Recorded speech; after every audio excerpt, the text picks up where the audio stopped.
عن عبد الله بن عمر رضي الله تعالى عنه قال عبد الله بن عمر رضي الله تعالى عنه وتوفي رجل بالمدينة ويو شخص وفات په مدینه منوره کې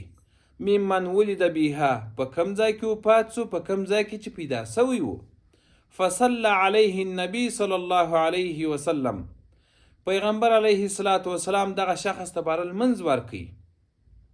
د لمانځه څخه وروسته نبی علیه الصلاة والسلام وویل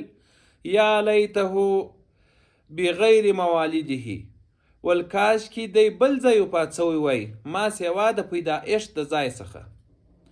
قالو صحابو وویل ولم ذلک یا رسول الله ولې داسې وایه یعنی په دې کې یو شی ګڼسته. قال نبی علیه الصلاة والسلام وویل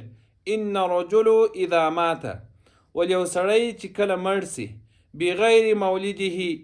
ما سوا د هغه ځای څخه چې دی پیدا سوی دی قیس له من ولده الى منقطع اثره فی الجنه